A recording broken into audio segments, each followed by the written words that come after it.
Hi everyone and welcome back to Roll for Damage. Today I have back with me again the ever lovely Wystle.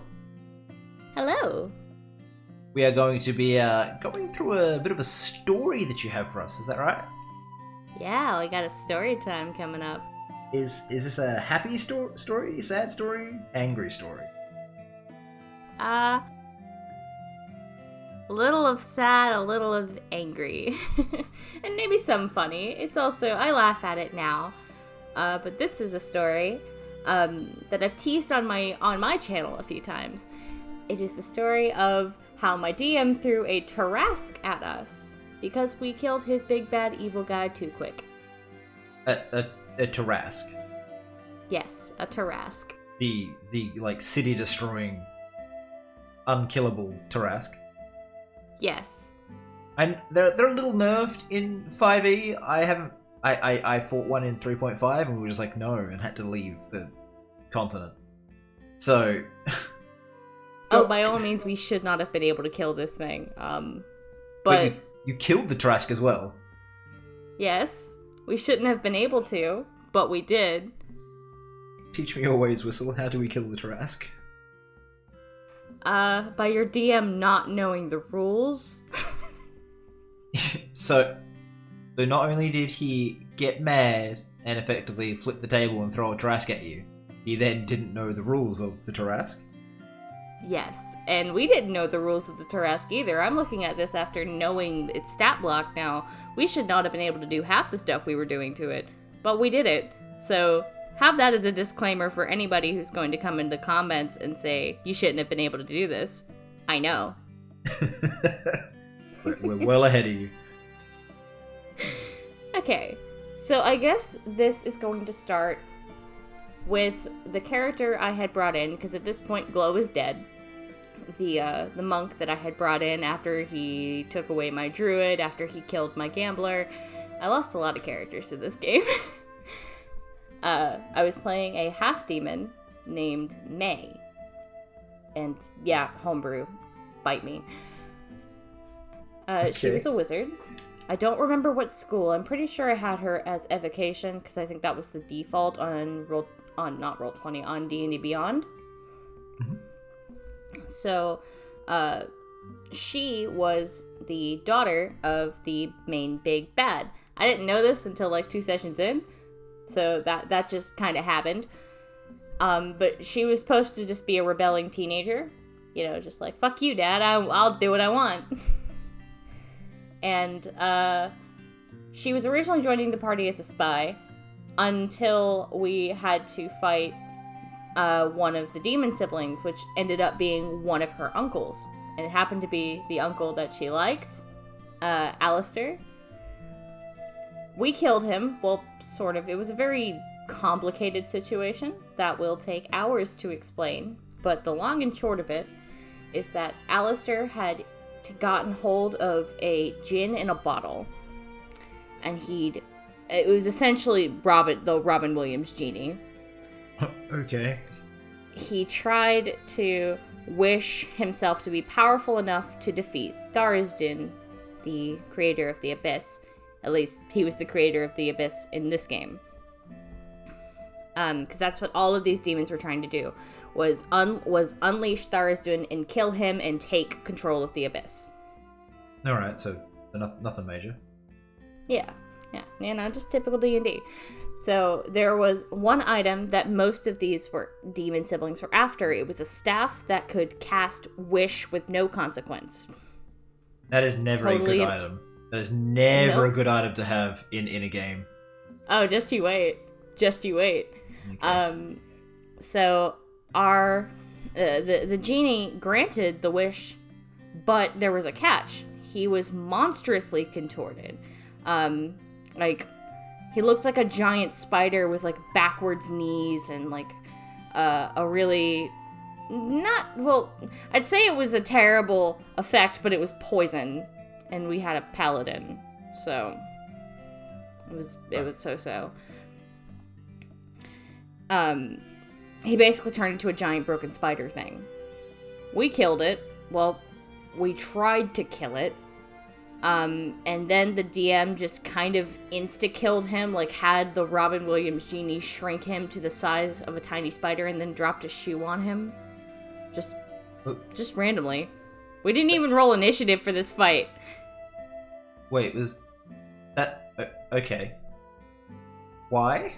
That's sort of, it's like you seem like you were prepping for a fight and like something that, oh, this is a monster, this will be fun, and then it was just like, no, sorry, I stepped on him. No, this DM, I don't know. Half of this DM stuff was theater of the mind, which is fine, but I'd at least like to roll initiative.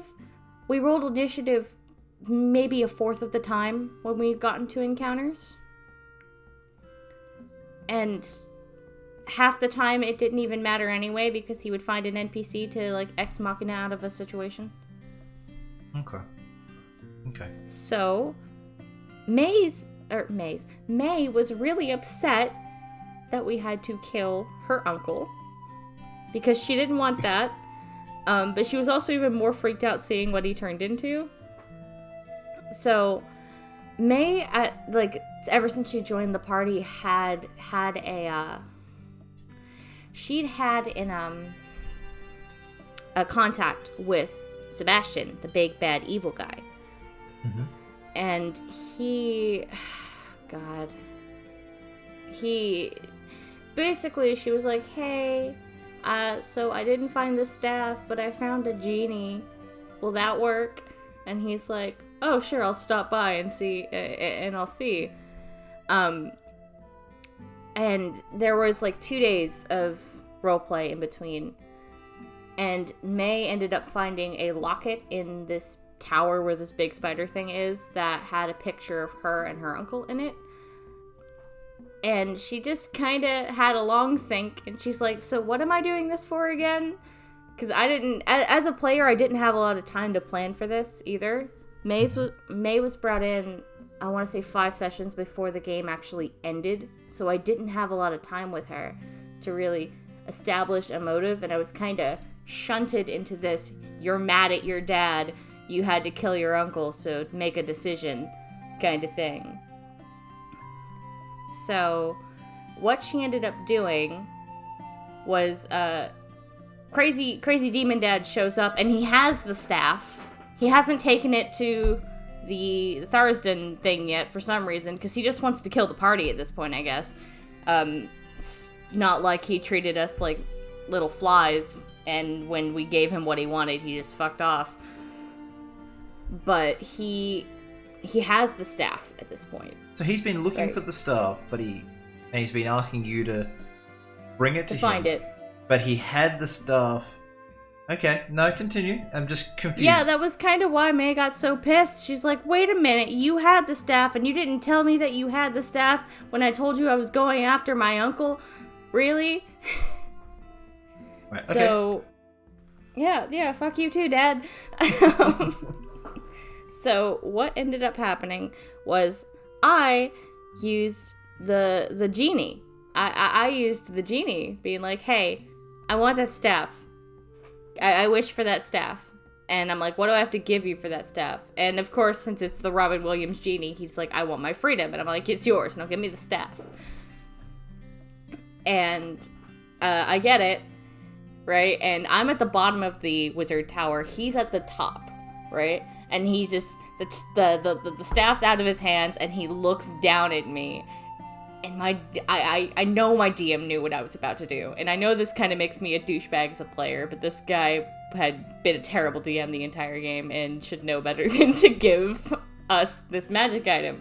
So, I used the wish. And I wish for him to be confined to the abyss, never to rule it. I didn't even wish for his death. I wished that he was stuck in the abyss and that he could not rule it. No, that's no. I don't think that makes you a douchebag. That kind of makes it interesting. He gave you the means to get the staff, and then you were like, "What is a good punishment for being such a dick?" And you did that. I like that. That's awesome. Well, and I was like, okay, just killing you isn't gonna do anything because we've killed you twice now, and you keep coming back. I just want to imprison you somewhere. And that's what I did. And Oh god, my DM was so mad. Like, so, stupidly mad. He had an NPC, named Cognis. He was, like, a book before, and now he's a person. That's another tangent. He had him take the staff from me and use the wish, because it's like every person who holds the staff can use the wish once.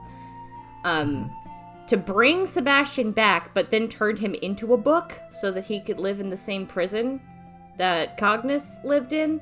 Basically took away the, us as a party, our decision to make his NPC have the final laugh, I guess. I don't know. It's kind of dumb. Yeah,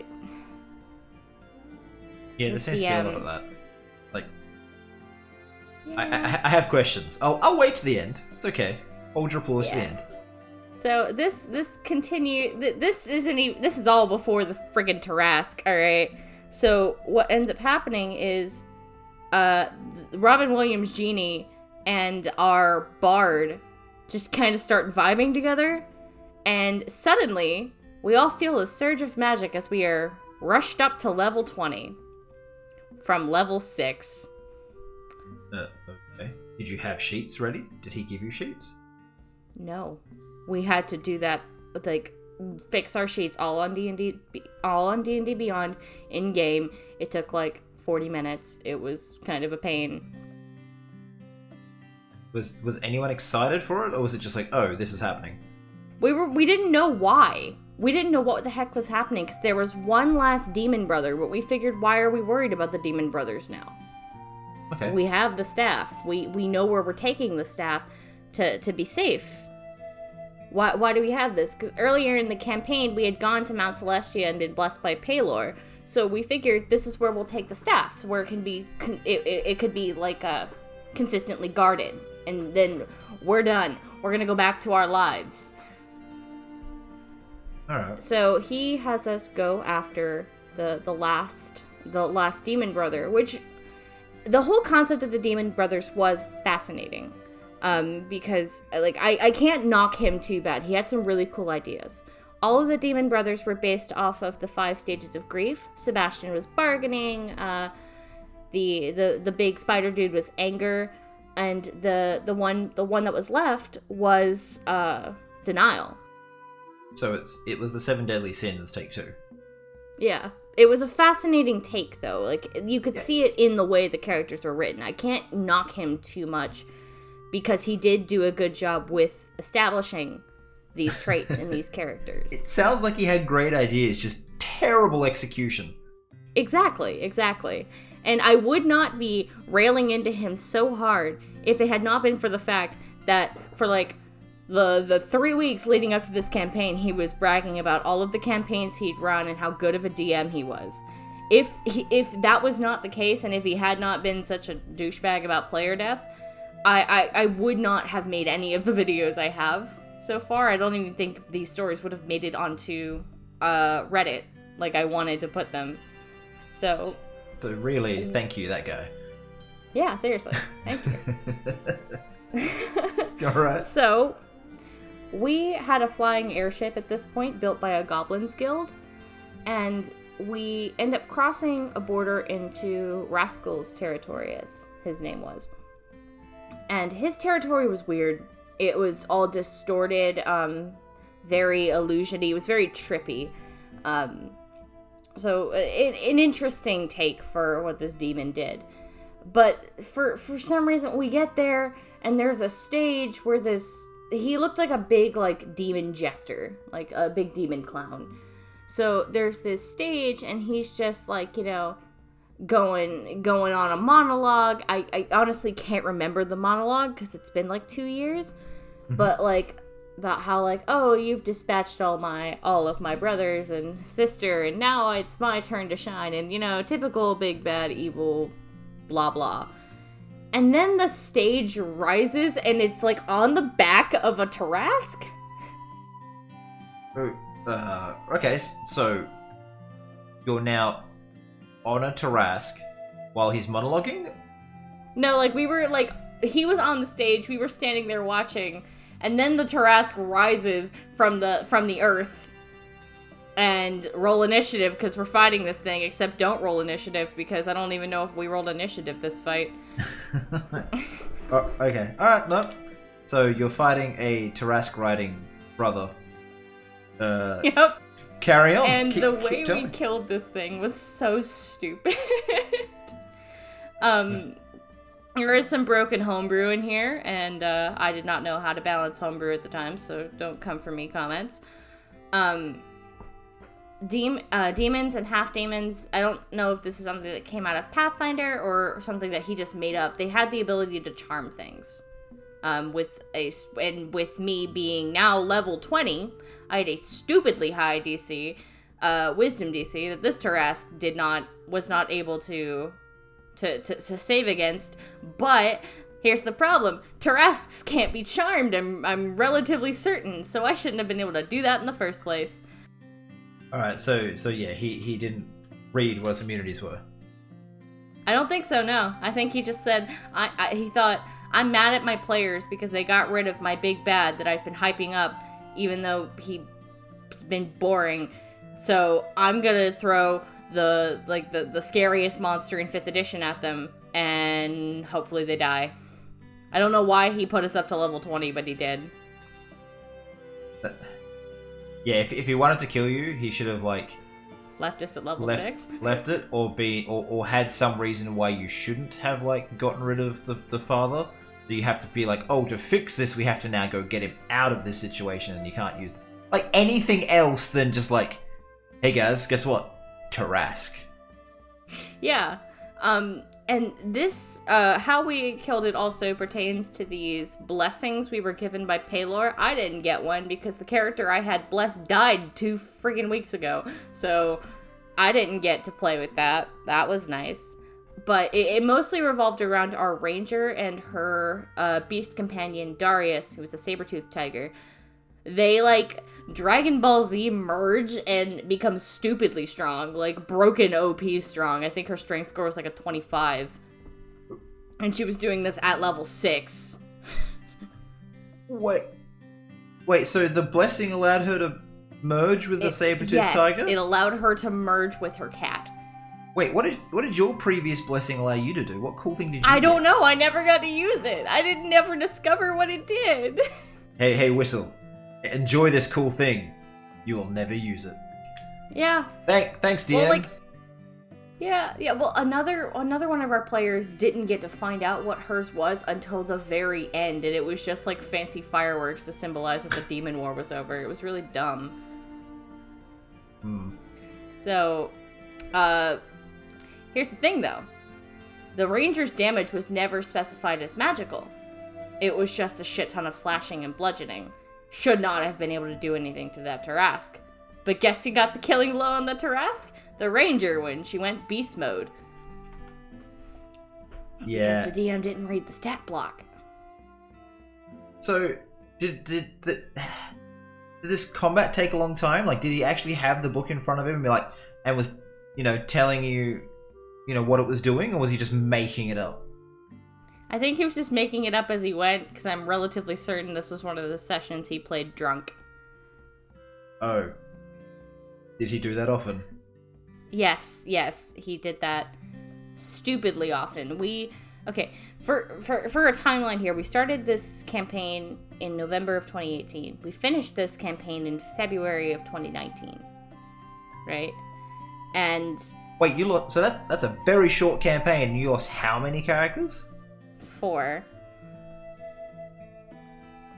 I'm sorry, Wystle.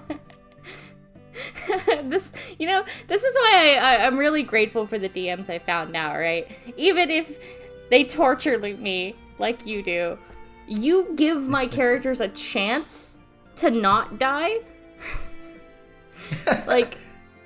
Mia's been through some shit, right? But a lot of it has been beneficial to her character or has opened up plot lines that she can pursue. This guy just killed 2 of my characters outright. Just because. I mean, okay. full disclosure, I've done that to characters, but it's been like, hey, you're level 8, and they think there's a dragon in this cave, and they're like, let's go slay the dragon. I'm like, are you sure you want to go fight the dragon at level 8? The village nearby says it's pretty big.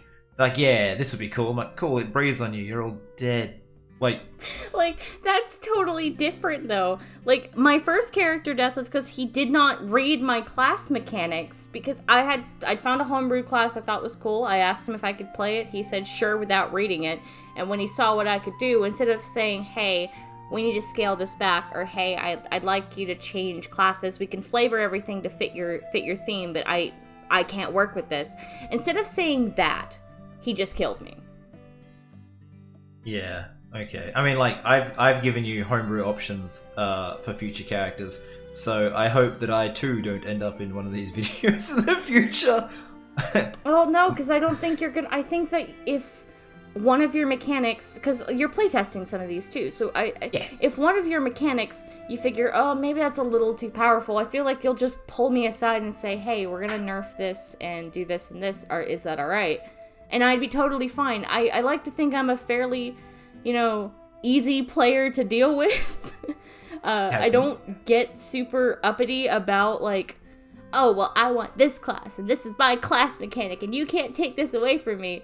I try to make things as easy for my DMs as possible, because I understand it's not an easy job. Yeah, it can be trying, but generally, the DMs have to give you something back, and it sounds like this guy, due to the sheer number of videos and characters that you've gone through, maybe wasn't doing the job at all, unfortunately. Yeah, no, and there was more to the story than that, just not, that's something YouTube doesn't need to know. Okay. So when we actually killed the tarrasque, we then had to go up against Rascal. And he was so stupidly easy to defeat. I think I cast Weird on him. I had a 9th level spell slot because, level 20. And I cast Weird on him. And suddenly he, has a fucking nervous breakdown and then, melts back into the abyss. I mean, yeah, you just killed a tarrasque. I don't think this dude is going to cause you any problems. Like, he should have been like, oh, look, I'm sorry. I'll see myself out. Don't worry. Yeah, maybe. I don't know. He was pretty insane. And then we ended the campaign with the character who was our gunslinger. She her rifle went kind of crazy and then pointed up on its own and shot up blue sparks, and that was like a signal across the world that the demon war was finally over. And roll credits, I guess. That was it. I'm sorry. I've had so many more good campaigns than bad campaigns.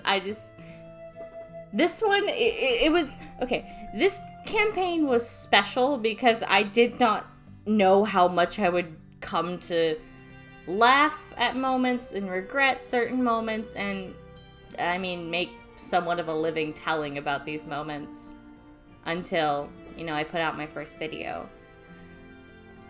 I can't be too mad, because again, this was a couple years ago, and it's fine now. I'm like, I don't talk to this person anymore, and I don't play with him anymore, and I'm like, I just hope you've become a better DM since, man, because you had really cool ideas. Just, it was very rushed, and it felt more like he was, it was an endless crack of jokes rather than, an actual serious campaign. Yeah, I've had those sorts of DMs where, they shift something at the last minute to kind of fit something that they go back on what they've already said. They change the rules they've laid down to fit something, and you're like, you didn't plan for this, and you're too busy sort of messing about or trying to get us a shocking twist and actually have a story, and it's yeah, I understand that. But did you like the other players? Do you still talk to them? You still friends with them, or is it kind of all gone now? Oh yeah, no, we're all still friends. They're still in my really close friend group. In fact, in the pinned comments of the most recent video I did about this, which was how he like retconned a boss death because he didn't like that we killed his boss too quickly. One of my players commented, and I pinned the comment about it because they know I make these videos, and we've all sat down and just been like, what the hell were we thinking? Why did we let this go on for 2.5 campaigns? Wait, you played for 2.5 campaigns with them, or did they play 2.5 campaigns and you played the one? We played 1 full campaign, 2 failed startups of the campaign, and a couple one-shots. So not 2.5 campaigns, like a campaign and like 3 halves. I guess. Okay. I don't know why we stuck around with him. It was we were all very new in D&D. Like, he was like saying, I'm so experienced, and we're like, we like Critical Role. We want to play D&D. Yeah, there's a lot of people like that. They go, I've heard of D&D or I've seen this thing called Critical Role. Do you want to play? And they kind of, some people expect Critical Role levels and they're like, oh, this isn't for me. I'm like, what do you want? You're effectively asking me to produce a TV show for you as a thing. And then others are like, oh, sure, I have heaps of experience. Come play with me. And you get there and you're like, ooh, this isn't good. Yeah. So, yeah, no. I've been lucky enough that I have not had a DM this level of bad since. All of the people I play with now are fantastic. I've mentioned my Tomb of Annihilation game. My DM for them is absolutely fantastic. I absolutely adore the game on Roll for Damage and would gladly be playing it even if it wasn't streamed because I love the story and the dynamic we've built up. My boyfriend is a really good DM too. I've been lucky that I had, I think, such a weird DM experience on my first game that like the D&D gods have like been like, okay, you suffered through this without complaining for like 2 years. Have decent game. I am glad that you managed to keep a bunch of friends out of it and that your gateway to D&D didn't dissuade you from continuing, because that would have been a shame. You are a great player. I'm really for having you in our game. Yay. I think it would take a lot more than that to dissuade me. If what happened to me in Adventures League didn't stop me from playing, I think it would take a lot more than just one DM being an idiot and me not realizing he was being an idiot until like a year and a half later. You made us stoner stuff, apparently. Yeah. Okay. Well, thank you very much for telling us your story. Of course. Been interesting. I'm sorry I interrupted so much. It was yeah. I don't even know how to describe it. Interesting. I was gonna say interesting. It was an experience.